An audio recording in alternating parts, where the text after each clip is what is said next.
Election अब तेजी से अपने नतीजों पर पहुंचने वाले हैं। कौन सी पार्टी अपनी सरकार बनाएगी इसका भी पता हमें जल्द ही चल जाएगा। लेकिन उससे पहले जो वोटर के टर्नआउट डाटा को लेकर चर्चा हो रही है उस पर बात करना जरूरी है। हमने अपनी पिछली वीडियो में आपको बताया था कि वोटर टर्नआउट डाटा वो है जो बताता है कि एलिजिबल वोटर्स में से कितने लोग वोट देने पहुंचे थे, या ये कह लीजिए कि total number of eligible voters में से कितने वोटर्स ने अपना वोट कास्ट किया है। आपको याद होगा कि इलेक्शन कमीशन ऑफ इंडिया के इस डाटा को डिले से रिवील करना और डाटा इनएक्यूरेसी की एलिगेशंस को लेकर NGO association for democratic reforms ने एक प्ली फाइल की है through advocate Prashant Bhushan. Previous hearing में chief justice of India DY Chandrachud and justice JB Pardiwala and Manoj Mishra की बेंच ने इस मैटर को सुनते हुए कमीशन से पूछा था कि उन्हें क्या डिफिकल्टी है वोटर टर्नआउट डाटा को अपनी वेबसाइट पर पुट अप करने में या फिर फॉर्म 17C को डिस्क्लोज करने में। चीफ जस्टिस ऑफ इंडिया ने इलेक्शन कमीशन ऑफ इंडिया को रीजनेबल टाइम देते हुए प्ली पर उनका रिस्पॉन्स सीख किया था। आपकी जानकारी के लिए बता दूं कि इलेक्शन कमीशन ऑफ इंडिया ने बुधवार को एक एफिडेविट सबमिट करते हुए सुप्रीम कोर्ट को अपना जवाब दे दिया है। आपको जानकर हैरानी होगी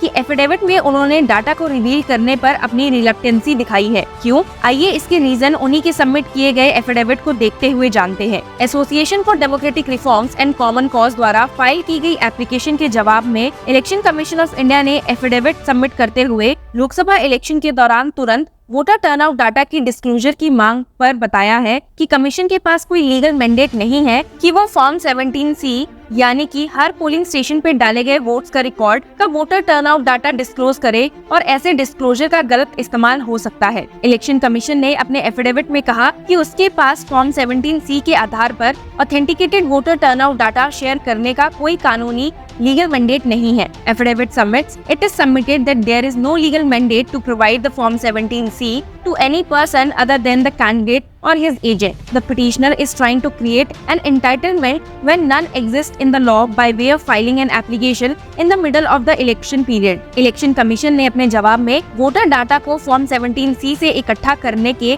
अपने कानूनी फर्ज और अपने ऐप, वेबसाइट और प्रेस कॉन्फ्रेंस के माध्यम से वोटिंग डाटा के नॉन स्टैट्यूटरी वॉलंटरी डिस्क्लोजर के बीच फर्क को बताया है। आपकी स्क्रीन पर कुछ एफिडेविट के एक्सट्रैक्ट हैं जहां ये सारे कंटेंशन सबमिट किए गए हैं। इसके अलावा इलेक्शन कमीशन ऑफ इंडिया ने कहा है कि ये जर्नल पब्लिक डिस्क्लोजर का कोर फ्रेमवर्क जो इंडिस्प्यूटेबली नॉन स्टैट्यूटरी था, फैसिलिटेटिव था। इसी में आगे जोड़ते हुए उन्होंने कहा है कि उनकी ऐप पर जो डाटा पब्लिश्ड है वो सिर्फ डाटा कैप्चर का रिफ्लेक्टिव है जो वेरियस नॉन स्टैट्यूटरी सोर्सेज के माध्यम से हो रहा है। इलेक्शन कमीशन ने कहा कि उसने 2014 में वोटर टर्नआउट डाटा के रिलीज के लिए IT प्लेटफॉर्म अपनाया था। अपने एफिडेविट में जो 24 मई की सुनवाई से पहले कोर्ट में सबमिट किया गया है, कमीशन ने कहा है कि ये data amenable to mischief and vitiation of the entire electoral process है। कमीशन ने कहा है कि उनके रूल्स के मुताबिक फॉर्म 17C सिर्फ पोलिंग एजेंट को दिया जाना चाहिए और किसी और को नहीं। इलेक्शन कमीशन ऑफ इंडिया ने सबमिट किया है, It is submitted that a wholesome disclosure of Form 17C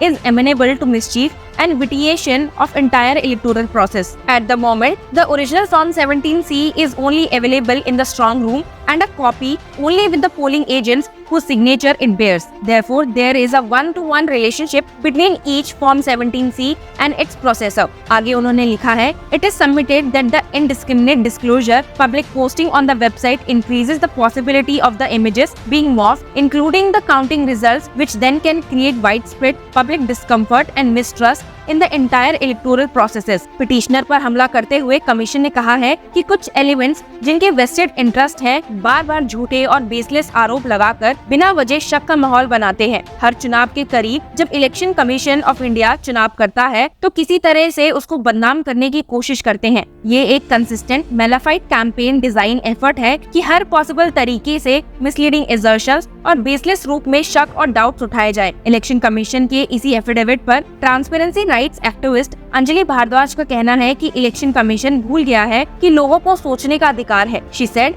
the affidavit filed by Election Commission of India to Supreme Court regarding disclosure of Form 17C is shocking. What does one-to-one relationship between each Form 17C and its processor even mean? If such creative excuses are used to deny disclosure of records, we can bid goodbye to RTI. आगे उन्होंने continue किया कहते हुए कि Election Commission of India seems to have forgotten that people have the right to information in our democracy. यहाँ तक कि conduct of election rules का रूल 93 लोगों को अलाउ करता है to inspect and see copies of election papers including form 17C. She said, "Perhaps we need a campaign to send copies of the RTI Act to the Election Commission of India." Bhardwaj ने आगे continue किया कहते हुए कि election commission of India hyperbole में लगा रहा है। अगर कमीशन इतनी चिंतित है लोगों के आने से और फॉर्म 17C की कॉपीज मांगने से, तो उन्हें अपनी वेबसाइट पर अपलोड कर देना चाहिए। एक कॉपी पोलिंग स्टेशन के बाहर चिपकाई जा सकती है इंटरेस्टेड सिटीजन्स के एक्सेस के लिए। उन्होंने कहा है कि चुनाव में सबसे महत्वपूर्ण स्टेक होल्डर्स वोटर्स हैं। अजीब लगता है कि कमीशन वोटर्स को डिटेल्स डिस्क्लोज करने से बच रहा है। इलेक्शन प्रोसेस पर पब्लिक ट्रस्ट के लिए ट्रांसपेरेंसी जरूरी है। Former IAS officer Kannan Gopinathan ने भी इलेक्शन कमीशन के एक्शंस को सवाल किया है, ये कहते हुए that secrecy sows the seeds of suspicion. He tweeted, "Dear Election Commission of India, why this reluctance to share 17C or PS-wise voter turnout data? It is a simple click away on the in-core application. Transparency is the foundation of trust. Secrecy sows the seeds of the suspicion." आपकी जानकारी के लिए बता दूं कि ये पूरी controversy commission के वोटर टर्नआउट डाटा पब्लिश करने में सिग्निफिकेंट डिलेस और इनिशियल पोलिंग डे के नंबर्स और फाइनल फिगर्स के बीच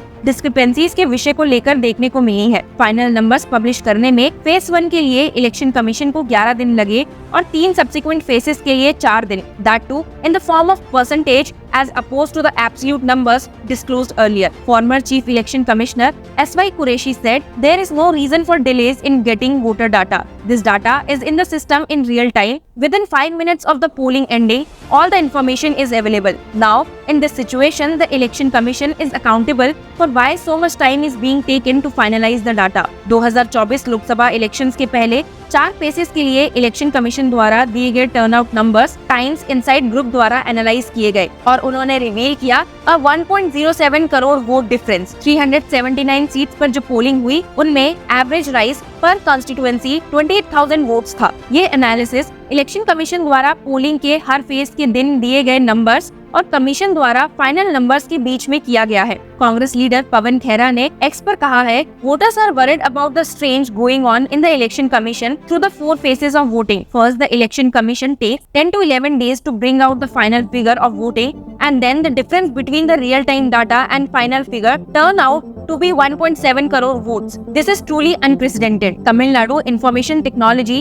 and Digital Services Minister P. Thiagarajan ने 18 मई को कहा था कि वोट काउंटिंग प्रोसेस के पहले अधिकतर कैंडिडेट्स, खासकर छोटी या नॉन टेक सेवी पार्टीज और इंडिपेंडेंट्स के पास कैपेसिटी नहीं होती फॉर्म 17C डाटा को काउंटिंग टेबल के अकॉर्डिंग कलेक्ट, कोलेट, टैबुलेट और रीसॉर्ट करने के लिए। उन्होंने बताया that total votes polled 15,000 to 2,000 votes per MP constituency. Ranjan ने जोर दिया कि ये डाटा बूथ वाइज पब्लिश करना इलेक्शन कमीशन ऑफ इंडिया का नॉर्म था 2019 तक, और उन्होंने पूछा when they mysteriously stopped publishing it and took all old Form 17 data off their website. The minister asked, within the ambit of the constitutional democracy, what possible motivation or justification can there be for this action? जैसे कि आपने देखा कि सिर्फ supreme court ही नहीं, election commission of India के actions पर जवाब मिनिस्टर्स, एक्टिविस्ट और कॉमन सिटीजन तक मांग रहे हैं। तो ऐसे में देखना ये होगा कि 24 मई को सुप्रीम कोर्ट में होने वाली हियरिंग में क्या देखने को मिलता है। क्या supreme court election commission of India के एफिडेविट से सहमत दिखेंगी या फिर उनसे और सवाल जवाब करेगी। इसके अलावा जानने के लिए कि एनजीओ ने अपनी प्ली में क्या कंटेंट किया है, watch our other video on our channel law chakra.